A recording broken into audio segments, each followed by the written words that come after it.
To discuss India's economic and monetary policy outlook, I'm joined by a very special voice from India. I'm joined by the Honorable Governor of the Reserve Bank of India, Mr. Shaktikanta Das, in his first TV interview to an international business channel since he took office in December 2018. So it's great to have you on the show. Thank you very much, Governor, for joining us for the CNBC exclusive. Thank you. So I would like to start off by understanding your growth outlook for India. Post the deadly COVID wave, which was very, very unfortunate for the country, RBI's growth forecast stands at 9.5% for FY 2022, and for Q1 the projection is 21.4%. What is your overall assessment of this growth outlook and the balance of risks around this forecast? You see, the forecast which we have given now, 9.5%, I think it is quite appropriate for the current year. The first quarter growth this year of 21% is mainly because of the base effect of last year when India recorded minus 24.4 or something in that order. But nonetheless, the economic activities, they gained momentum in the first quarter of this year. And of course, which got subsequently dented by the onset of the second wave of the pandemic. And so far as we are concerned, I think we see revival of activity in various sectors now of the economy, manufacturing and other sectors, even in service sectors, that is non-contact intensive service sectors is also reviving well. It's the contact intensive service sector and a few other services which are affected. In manufacturing, it is the small and medium units which are yet to sort of recover fully. So broadly, therefore, the 9.5% which we have projected, in fact, our earlier projection was 10.5% for the current year. We moderated it slightly to 9.5%, taking into account the impact of the second wave. And I think at this point of time, I would like to say that our assessment of 9.5% should hold good for the current year. And for next year, sir, FY 23, what is the outlook? No, normally we don't give the outlook for next year. We have given the outlook, I think, for the first quarter of next year, that is already given. And so going forward, we will have to see, I think maybe after September, depending on how the first wave of pandemic, what has been the impact of the second wave of the pandemic on the first half of this year, we will be in a far better position to assess the overall impact. Governor, the MPC, in an official statement, has decided to continue with the accommodative stance as long as necessary to revive and sustain growth on a durable basis and continue to mitigate the impact of COVID-19 on the economy while ensuring that inflation remains within the tight target range going forward. This is, of course, the official statement of the MPC in terms of its forward guidance. How should one interpret this guidance? What qualifies as durable growth sustained over what period of time? Let me give first, let me give a little bit of the background. Now, when the COVID pandemic, when the COVID pandemic started towards the middle of March last year, and ever since that time, we have gone through very extremely uncertain conditions. The dent on global economy and the dent on Indian economy have been severe. RBI's effort and the effort of the Monetary Policy Committee of the Reserve Bank of India has been, first, it switched over to an accommodative stance, reduced the rates, the policy rates, and the effort was to create congenial financial conditions in which the economy can come back to normalcy. And we have made every possible endeavor. In fact, we have taken about 100-odd measures since March last year to mitigate the impact of the COVID-19 on the economy. So our effort, our endeavor has been to nurture the economy by providing congenial financial conditions, by supporting the economy through various policy measures. Monetary, regulatory, and regulatory policy included some relaxations with regard to the banking sector and other aspects of the financial sector. So our effort has been to nurture the recovery process, and it is satisfying to note that the economy and all activities have responded well to the impulses which were generated from the central bank. Now we are in a situation where the inflation seems to be spiking up. It has in fact remained upwards of 5%. In between it went exceeded 6%. but now it has come below 6%, which is the upper band. So at this point of time, we are watching the revival of the economic activity. There is still uncertainty prevailing around the pandemic. Yeah. Today morning, I was looking at the new cases in India, and they have again inched up to about 46,000 new cases in India, compared to about 40,000, or between, it was ranging between 30 to 40,000 new cases almost on a daily basis. But today it is 46,000, and some parts of India are showing increasing, increase in the infections. What impact that's going to have on the economic activity, that is something to be assessed.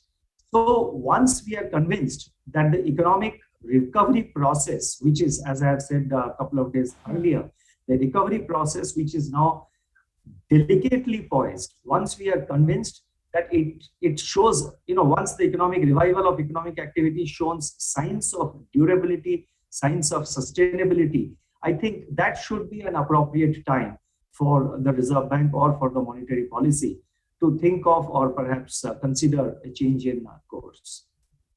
So the pandemic has left some scars in certain pockets of India. India's informal sector that employs 80% of India's labor force and produces 50% of GDP. The SME sector that you touched upon. What more can the RBI do to help heal those scars?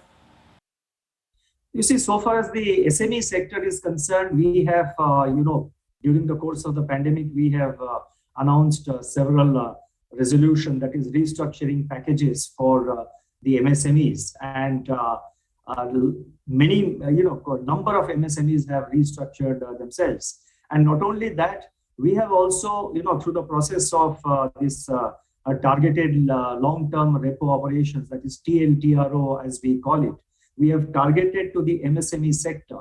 We provided refinance facilities. We provided, liquidity to the SIDBI, that is the Small Industries Development Bank of India.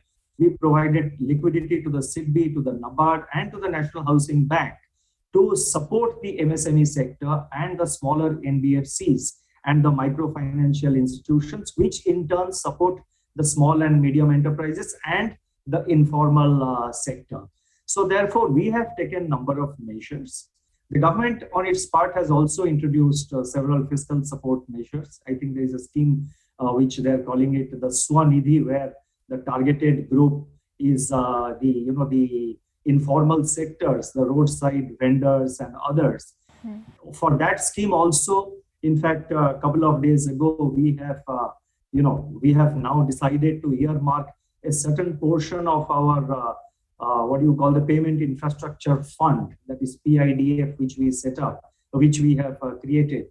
We have decided to allocate a certain portion of our the payment infrastructure development fund to give handheld payment devices to the informal sector, so that they are able to do transactions quickly. So far as the MSME sector, so far as the informal sector is concerned, we are operating through the NBFCs, we are operating through the banks, and for the SME sector in particular, we have provided restructuring packages, and many of them have already restructured. In fact, when the second wave started on 5th of May, we again announced another package for the SME sector, and that is still under implementation. Sure. So has consumption recovery also been scarred? Has that been derailed as household debt rises and savings go down? What kind of contribution can we expect from this sector, given that private consumption is nearly 60% of the economy? You see, consumption was dented, no doubt on that. And the aggregate demand is still nowhere near normal. And today we are getting, a big support for the aggregate demand from the export sector because of, faster revival in developed economies. I think the external sector today, the external demand looks much stronger than it was. So the export sector of India is doing extremely well, and that is adding to the aggregate demand. Now, so far as domestic consumption is concerned, the government consumption expenditure has been the prime mover for the revival process. Private consumption expenditure is gradually picking up. So going forward, I think once the huge allocation which government has made for the infrastructure and other sectors, and with government expenditure kicking in a big way, which it is indeed doing so at the moment. We would expect the private consumption expenditure also to pick up. In fact, some of the indicators like the sale of fast-moving consumer goods or consumer durable sales, if you look at it, the sales are showing considerable amount of improvement.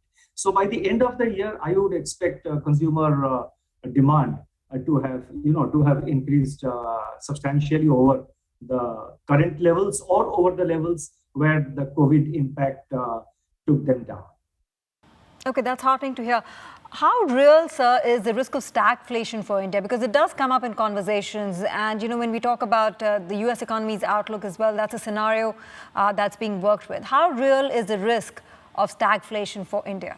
No, I don't think India, in the context of India, I would not agree, and I would not, put stagflation as an issue on the table for discussion in the context of India.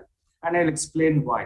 Now, so far as inflation is concerned, as it has been stated in our monetary policy statement, it has, most of the impulses of inflation appear at this point of time to be one-off factors, or as some people like to describe it, transitory. Our inflation forecast shows that in the third quarter of this year, the inflation will moderate. Now take the example of last year. Last year in September and October, the inflation in fact crossed 7%. Now that time there was worry all around, but the MPC assessed that the inflation will moderate going forward, and the inflation in fact did moderate and came very close to 4% in the first quarter of this calendar year. That is fourth quarter, January to March quarter of this year, of this calendar year. Now, so inflation moderated. At this point of time also, we feel that the inflation will moderate going forward, and the current inflation and the inflation momentum is driven primarily by supply side factors, and the supply side factors are correcting themselves. The concerned authorities are also taking necessary steps. We are in constant discussion with the government and other authorities so that necessary steps are taken, because the supply side measures, whatever corrections need to be taken or can be taken, have to be taken by people who control them. RBI doesn't control the supply side factors. So we expect the inflation to moderate. We expect the supply side factors to even out going forward. The current inflation looks transitory, and RBI remains fully conscious of its inflation, of its responsibility to anchor inflation expectations. So therefore, inflation going forward, RBI will ensure that the inflation does not, does not sort of become uncontrollable. It will be dealt with. And so far as growth is concerned, as I have explained, the economic revival is taking place. In fact, the revival process was far stronger in the month of, January, February, and March, this year. But thereafter, the second wave again pulled it down. But now it is again recovering. So therefore, the possibility of a stagflation is, I do not foresee such a possibility. Right, sir. You think of inflation as transitory, Governor, but as recovery takes shape and the output gap closes, wouldn't that put pressure on the demand side of inflation as well? I mean, isn't there the risk of a swift overshoot, and are you prepared for that? No, you see, it's like this. Even at the moment, capacity utilization is nowhere near the pre-pandemic levels. I was looking at the data released a few days ago. Some 400 odd sectors of 7 sectors for which data has been released. Out of that, almost 250 sectors, I'm talking about industrial sectors, where the capacity utilization is still far below. It is about, so 50% of, in the 50% of the sectors, the capacity utilization is falling short of their normal levels. So there is a gap in capacity utilization. There is a slack in the economy. Demand remains, aggregate demand still remains, has a lot of gap to fill up. And we are constantly monitoring the situation, and we will act at the appropriate time. At the current juncture, we feel that appropriate time has not come. I very strongly feel that not only me, but I think the MPC also feels, the MPC does feel, that we should allow the supply side factors to correct themselves. We should allow the authorities to also take necessary corrective measures in respect of the supply side factors and allow that to play out, and then see how it, going forward, how the picture works out. When would time be appropriate, sir? Well, that I cannot spell out at this point of time. I mean, we are watchful of all the incoming data on the growth front, on inflation front, and we will, it all depends. I told you two things. Number one, we are watchful of how the supply side factors are correcting themselves. Number two, we are also watchful of how the growth and the revival process is picking up. And once we are convinced that the revival process has taken certain routes and it looks sustainable, durable, and once, we have to also factor in the inflation scenario prevailing at that particular time. Sure. So it depends on the evolving macroeconomic situation. I would not like to sort of preempt what the MPC should do. Right, so I'll tell you where I'm coming from. I spoke to a lot of analysts before this interview, and the overarching view seems to be that the RBI's policy tolerance for inflation has gone up. Has it? Yes, I think I have said it also. I have said it myself, and the MPC statement itself has said it. You see, we have an inflation target of 4%, but we have a range of 2 to 6%. Inflation will be treated as, inflation targeting will be treated as a failure if it exceeds or if it goes beyond the range of 2 to 6% for three consecutive quarters. Now, the beauty of the flexible inflation targeting framework is that in situations of extreme stress, in extraordinary situation like we are confronted for the last 1.5 years, in situations like this, it is the range of 2 to 6%, which gives flexibility to the Monetary Policy Committee to also focus on the growth requirements of the economy. If you read the law carefully, it says that the inflation, RBI will be responsible for inflation targeting at 4%, keeping in mind the objectives of the growth. So the flexible inflation targeting gives that elbow room, gives that space to MPC to respond to extreme stress situations that we are confronted with today. And also, monetary policy, inflation targeting has to be always forward-looking.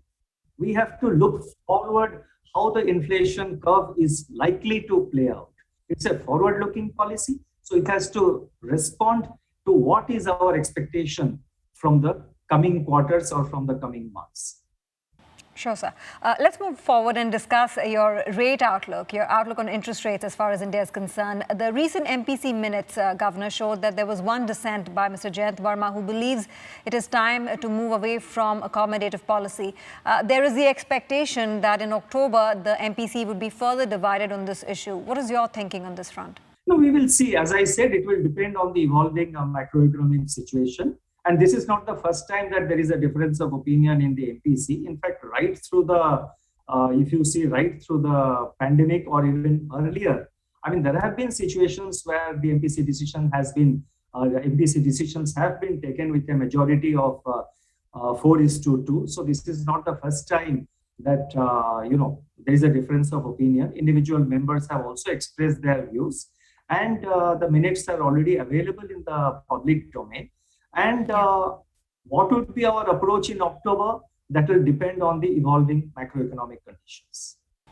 So given the Fed's communication of its tapering plans and what we've seen from other central banks around the world, isn't now a good time for the RBI to start preparing the markets, investors, communicating on what's to come and when, indicating a timeline for policy normalization? No, as I have said, we will act at the appropriate time when we consider that the time is appropriate.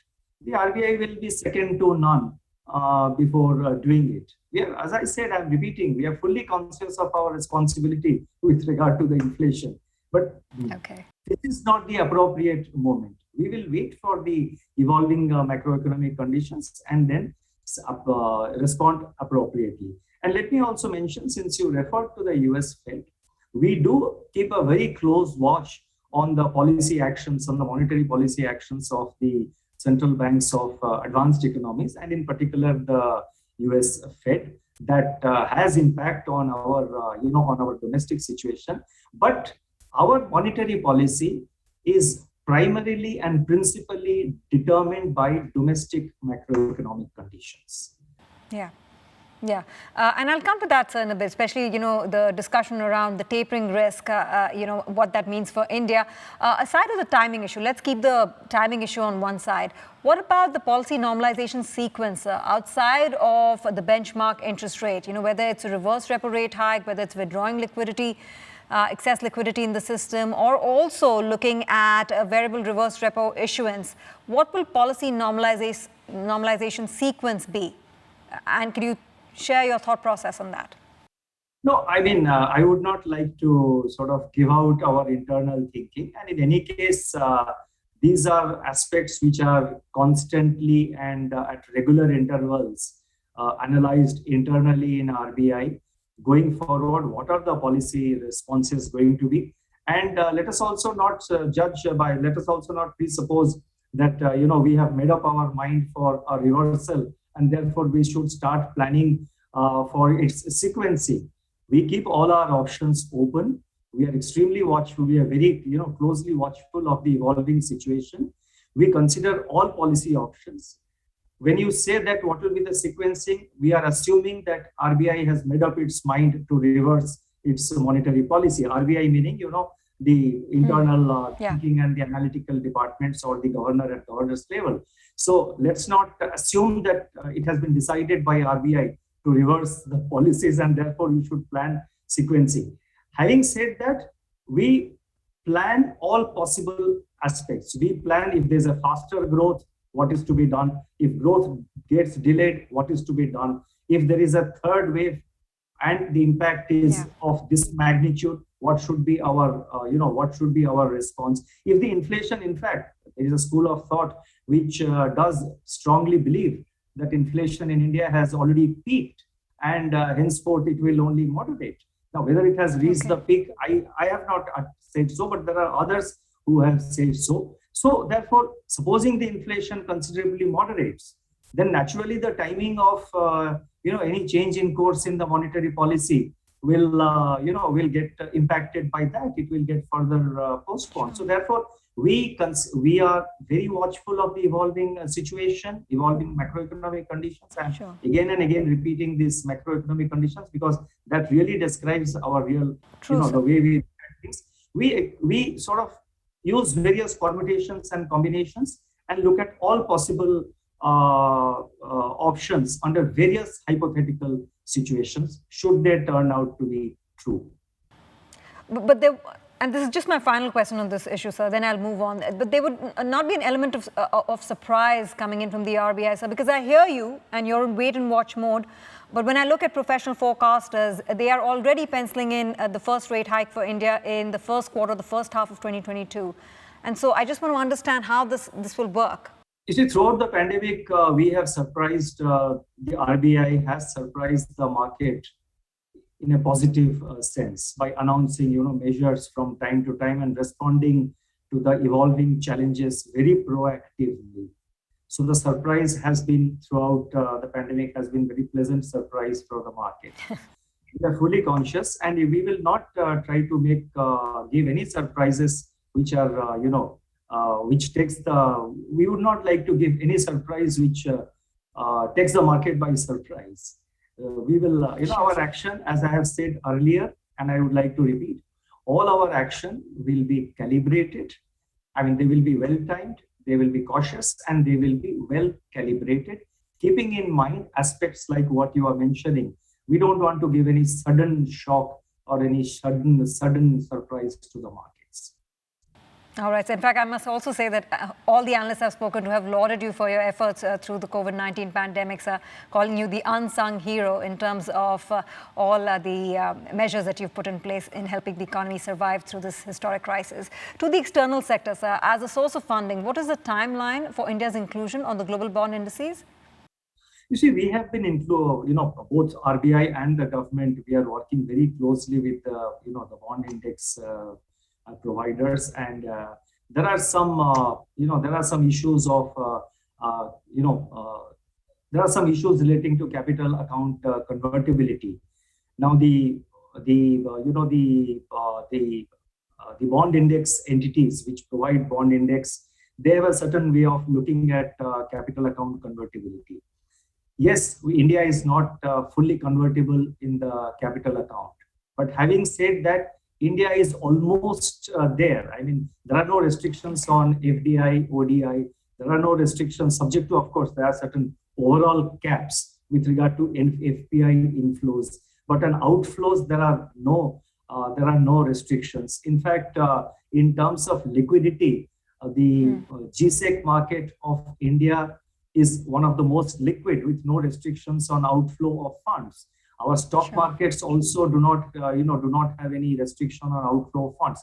So whether it is FDI, or whether it is outward direct investment, or outward direct investment is not relevant here, but whether it is incoming foreign direct investment or it is incoming foreign portfolio investment, the regime has been liberalized to a great extent. So we are engaged with these bond index providers to convince them that although technically India is not fully convertible in the capital account, India has no artificial or other kind of restrictions which impedes or which restricts free flow or free movement of capital both ways. So it is a process of convincing them. And I think going forward, we should see some traction. Let us see, I think maybe in the next few months.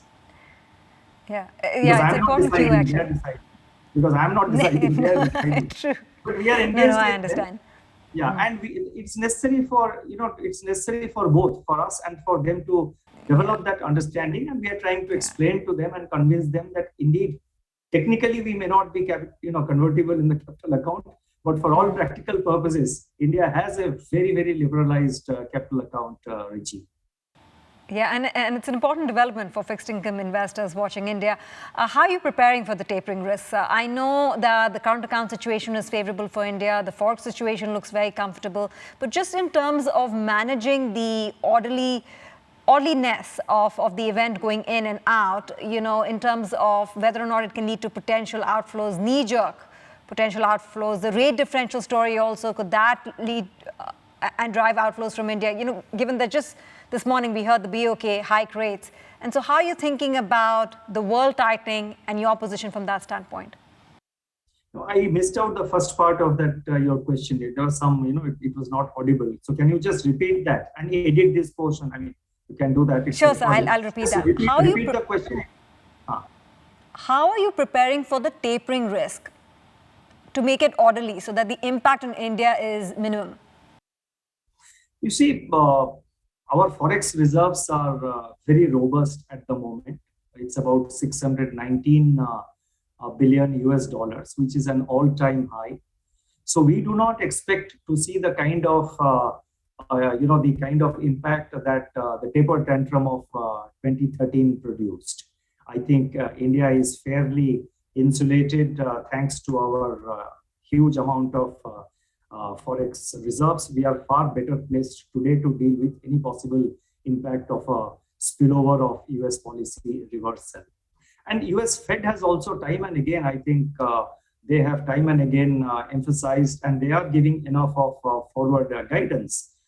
It's not as if they're going to do it tomorrow. Of course, tonight there is a lecture. So it's not as if they are going to do it right away. At the moment, there is an opinion. The broad opinion is that perhaps in 23, or some members are talking of, perhaps in 22. Now, so we'll have to see how they decide. And I think the forward guidance, I think this is one of the positive outcomes of the experience of all central banks during the taper tantrum. The forward guidance given by the US Fed is extremely important for global economy, for global monetary policy stance across central banks. So the taper tantrum created a situation where there was a sudden surprise pronouncement which came from the Fed, but it didn't materialize eventually. But it created a huge amount of ripples.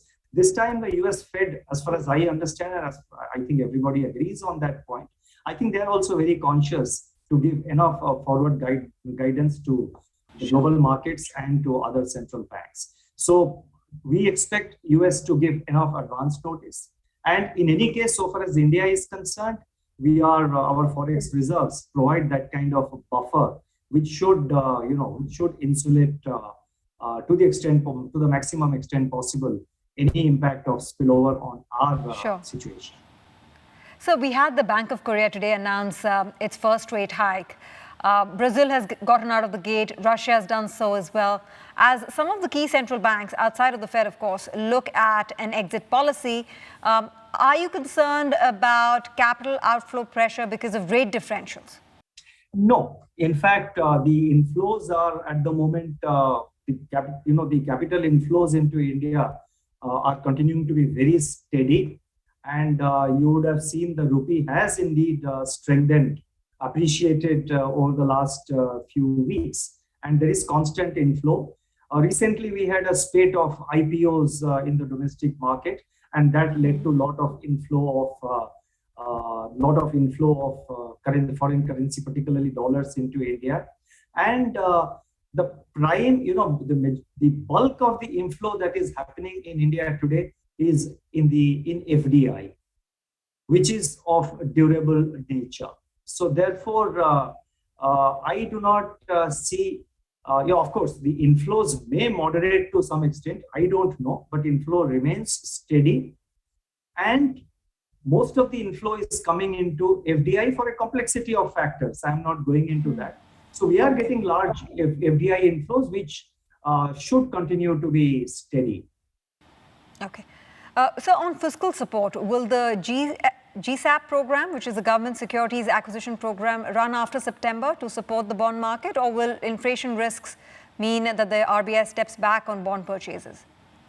You see, the current GSAP program is up to 30th of, up to the end of September. Now, what will be our approach? I think we will be able to, I think you have to wait for the next monetary policy statement, which is due, I think, in the first week of October. So before that, and there is still 1.5 months, 1 month and 10 days to go. So we'll remain watchful, and we will decide and announce at that time. Not possible for me to prejudge as this issue at this point, because frankly, we have not decided. Decided. It will depend on so many developments and factors, how it plays out in the next 30 or 40 days. Sure, sir. One question on the banks, not just in terms of accelerating credit creation, sir, and what more can be done on that front, but also managing asset quality pressures. What can you tell us about the state of the banks? Because some of those moratoriums are expiring at a time when businesses are still struggling with cash flow pressure. You see, the moratorium have ended. In fact, RBI gave the moratorium for 6 months, which ended in August. Then the Supreme Court ordered an asset classification standstill, which ended on, I think, in the 3rd week of March. So there is no moratorium prevailing. And the restructuring, the resolution schemes which we had announced, they have all concluded, ended on 30th of June, except the MSME sector, where we announced some fresh measures on 5th of May. That is still in operation, but that will not have a large impact on the banking sector. Now, India entered into the pandemic, our banking sector entered into the pandemic in a far better position than what was the situation, 2 years or 3 years prior to that. If you look at the numbers on 31st March or 30th of June, I have the figures up to 30th of June. In fact, at the aggregate level, the CRAR of the CRAR of scheduled commercial banks is about 16%. The provision coverage ratio of the scheduled commercial banks at the aggregate level, if I remember correctly, is about 68%. And the GNPA on 30th of June was 7.5%. We have in our financial stability report given certain projections about NPA situation. We are quite confident at this point of time that the outlook with regard to non-performing assets or the bad assets are within manageable limits. So the Indian banking sector looks looks stable at the moment. The outlook also looks stable.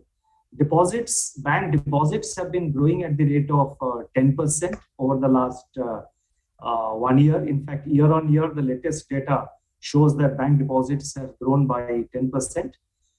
Now, this is at the aggregate level, but yes, within that, there could be some stress in one or two institutions, which we have, as I have said elsewhere earlier, we have really tightened and improved our supervision process. So we exactly know where is the problem, and constantly our teams are engaged with the management of those banks to take necessary corrective measures. I'll just give one example.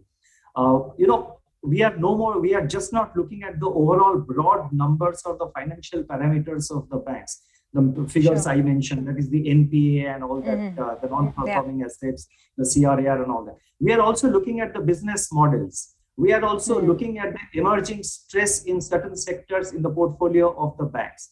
Whenever we find that a bank is overexposing itself to a particular sector or the stress in a particular sector is increasing, we immediately interact with the bank and bring it to their notice that this is one area of major concern for us, and the management of the bank should address this area and should take necessary corrective measures. So it's a constant process which goes on.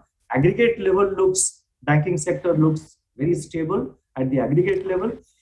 At the individual entity level, there may be problems in one or two entities, but there also we are fairly confident that we are engaged with the management of those banks and we will be able to deal with them. All right, sir, we are moving towards the end of the interview. I just have a couple more questions for you. The RBI is planning on introducing a digital currency in a phased manner. Could you share some more details on when we can expect the pilot test to begin and how much time for the rollout? You see, it was articulated earlier that by, let's say, end of the year, that is by December or so, we should be able to start some kind of a pilot exercise. And we are being extremely careful about it because it's completely a new product, not just for RBI, but globally. So the first is the security of the currency, the security of the digital currency and its integrity. That is very important. The possibility of cloning, all that should be avoided. What impact it will produce on the financial sector, what impact it will have on the monetary policy, what impact it will have on currency in circulation. We are examining all those aspects.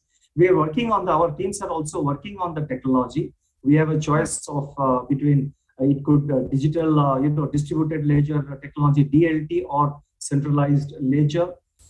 There are also central banks which are starting the exercise at the wholesale level and then going into retail. Exactly. We are examining that aspect also, whether we should adopt wholesale and sequentially go to retail later on, or we should also start in a localized area, the retail plus the wholesale. Various options are under examination, and whether the currency should be issued directly by the central bank or we should issue it through the banking system. That is also under examination, but teams are working.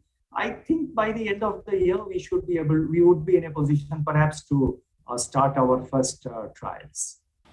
Well, we wish you the very best because that's a growing debate around the world in terms of rolling out CBDCs at a time when there is so much happening by way of increasing adoption for cryptos. Governor, how are you thinking about regulation for cryptos? We were just touch base actually with Bank Indonesia governor a few days ago, talking about the regulatory environment. And Indonesia, of course, is thinking about a crypto trading tax. So what shape and form could regulation look like for cryptos in India, where also adoption is growing? You see, you are referring to private crypto. Now, on private crypto, we have in Reserve Bank, we have major concerns around the private crypto from the point of view of financial stability. There are huge amount of risks. There are impact on the aspect of financial stability, and we have shared our concern with the government. So the government will take the necessary policy decision in that regard. So far as the technology of crypto is concerned, so far blockchain or DLT, distributed ledger technology is concerned, that's a different thing altogether. Private I mean, the technology of blockchain, the DLT, can grow and will grow irrespective of private crypto. This technology does not need a private crypto currency to, the technology doesn't need a private cryptocurrency to grow. The technology can grow on its own. In fact, it is already being used by the various, by various corporates in India, and we are also working on that. So therefore, on private cryptocurrencies, we have major concerns, and because it has impact on financial stability, and I am not the only central bank governor talking about it. I think many other central bank governors have also talked about it. The Bank of England, even US Fed, and several other central bank governors have talked about it. But so, by when can we see a regulatory framework being put in place in this regard? And I'll tell you why I'm asking you this is because we just came across a report that highlighted how India and Vietnam saw the highest amount or the most significant adoption of cryptos through the course of the last 18 months. And so clearly this product is moving very quickly, not just in trading circles, but also in the real economy.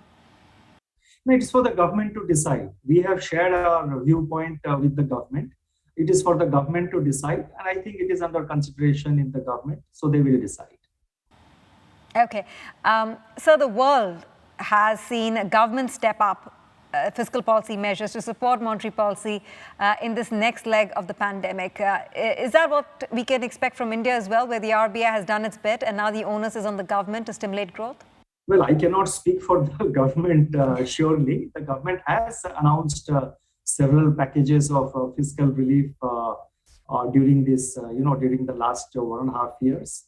And whenever we have any thoughts with regard to fiscal policy support, we do share them with the government, but we leave it at that because it is for the government to take into consideration and to determine and decide their inter se priority and announce measures. So this is an area on which I will not be able to comment, but I think government has provided fiscal support and fiscal relief in a very sequential and calibrated manner over the last 1.5 years. And I do believe that, I would like to believe that we have not seen the last of the government fiscal support measures. There could be many more, but again, I'm in no position to say with finality as to what is likely to happen. And so before we wrap up, it's been a tough period for you the last 18 months and for your team working round the clock from quarantine facilities to serve the economy. What are your reflections when you look back at the time gone by, and where does that leave you with regards to the future, because the virus is still out there? You see, the life of a central banker is never dull. There is never a dull moment because there are challenges emanating, almost, at regular intervals. But I must say that the entire team in the Reserve Bank of India has worked, notwithstanding the challenges and the restrictions of lockdown. I think throughout the pandemic, right from the beginning, our teams in the RBI, the core team in RBI, people have worked very hard. So it has been a team effort, and we always try our best. We always make our best endeavor to remain prepared to deal with any emerging challenges, identify the emerging challenges, and be ready to deal with them in a proactive manner. And that will be our approach even going forward. And would we see you continuing to be at the helm to oversee India's monetary policy execution, sir, as your term comes for review in December? I don't know. Not for me to say. Not for me to comment on that. Okay. All right, Governor. We leave it at that, sir. Thank you very much for patiently answering all our questions. Thank you very much for the CNBC exclusive. And thank you very much for also inviting and having me here. Thank you.